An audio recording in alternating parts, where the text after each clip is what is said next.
बाड़मेर गौरव सम्मान की तस्वीरें दिखाते हैं।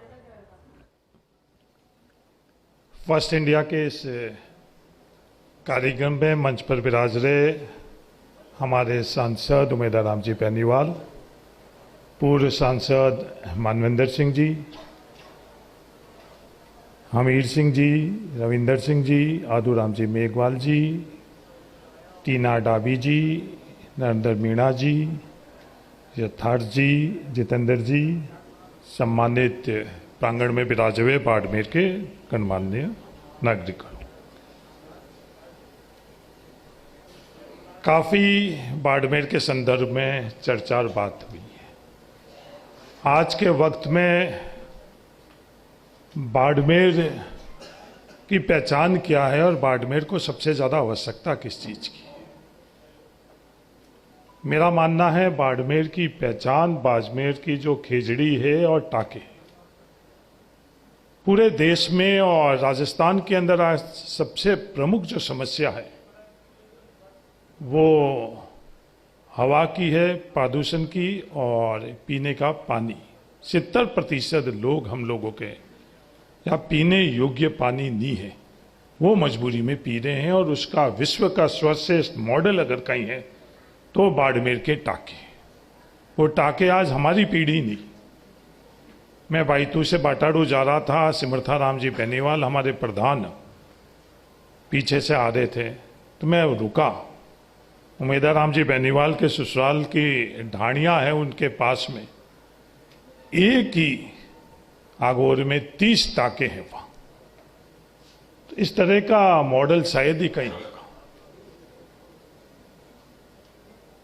हृदय से नरेंद्र मोदी जी को भी याद किया गया। तीनों जो हमारे यहाँ समझदार जनप्रतिनिधि हैं, वो हम सब लोगों के प्रधानमंत्री हैं। 2009 में बाड़मेर की प्रति व्यक्ति औसतन आय, जब हम बाड़मेर की बात कर रहे हैं तो बाड़मेर का हर व्यक्ति अपने आप में बाड़मेर है। उसकी औसतन आय 17,800 हुआ करती थी। 2014 में वो औसतन आय 1,10,000, 16.8 गुना बढ़ी। और पिछले 12 वर्षों से हम सब लोगों को ये आशा करनी चाहिए कि वो आय प्रति व्यक्ति जो आय है वो कई ज्यादा गुना बढ़नी चाहिए। पर क्या वो दुगनी भी बढ़ी? शायद नहीं। ये मैं नहीं कह रहा हूं, आंकड़े कह रहे हैं। पर ये जिम्मेवारी किसकी है? हम सब लोगों की जिम्मेवारी। हम कहीं भी दोषारोपण नहीं करें, कहीं किसी व्यवस्था में कमी नहीं है।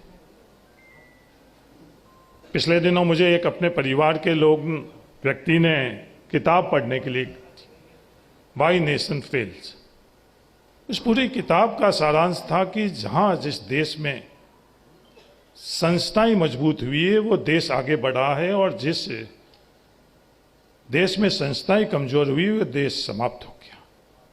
किसी व्यक्ति से हम लोगों की सहमति और असहमति हो सकती है, पर संस्थाएं की कीमत पर हमको कभी भी किसी भी कीमत पर हमको विवाद नहीं करना चाहिए, उसको कमजोर नहीं करना चाहिए। अगर ये बात हम लोग महसूस नहीं करेंगे तो हम बहुत बड़ा जुल्म कर रहे हैं, जो पीढ़ियों के अंदर उस जुल्म को सजा मिलेगी। संस्था अपने आप में इतनी महत्वपूर्ण है।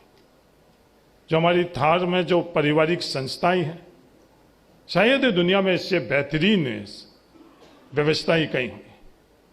हमारे परिवार की पीढ़ियों से पहले हम अपने पड़ोसी को मानते हैं।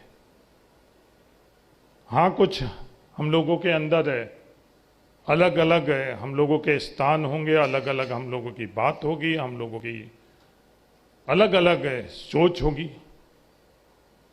पर एक दार्शनिक प्लेटो ने कहा कि जो आत्मा है वो 3 आधार पर चलती है: भूख, भावना और तर्क। भूख, जिसकी आवश्यकता अपने आप को अस्तित्व के लिए जिंदा रखने के लिए उसका संघर्ष सबको करना पड़ता, जो डार्विन की थ्योरी थी।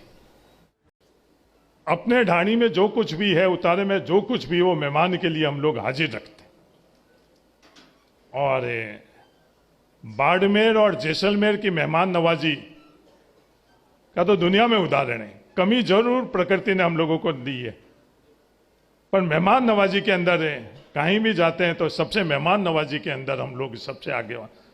फुकारे के लिए भी हम लोग समय देते हैं, हताई भी पूरी करते हैं और मेहमान नवाजी भी पूरी करते हैं। ये बाड़मेर की पहचान है। रविंदर सिंह जी कह रहे थे कि के बिश्नोई साहब और आप साथ में थे कल। मैंने कहा हाँ, मैं के बिश्नोई साहब में के एक पारिवारिक कार्यक्रम में था और जोधपुर गया हुआ था, और मैं हर जो जनप्रतिनिधि है उनसे बहुत अच्छा निजी संबंध रखता हूं। कल ही मेरे पारिवारिक कार्यक्रम था।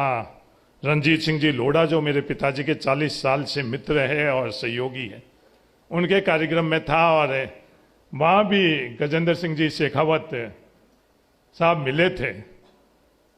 तो उनसे भी वही आत्मीय रिश्ते हैं। रविंदर सिंह जी और मेरे बीच में कुछ दूरियां है, वो लोकसभा चुनाव के कारण है। जो मित्रता चुनाव लड़ने वालों में तो रूप सिंह जी आपस में है, उमेदवार राम जी और रविंदर सिंह जी में। तो मैं प्रयास करूंगा, ये मेरा कर्तव्य है, क्योंकि जब सीनियरिटी की बात कर रहे थे तो हमीर सिंह जी को दोनों लिहाज से, उम्र के और 3 दफे विधायक के तौर पर अपन कर रहे थे कि ये दूरियां कैसे मिटे। क्योंकि आपस में जहां भी अपन जो कुछ भी अपना स्टैंड रहता है, उस स्टैंड पर सहमति और असहमति रहती है।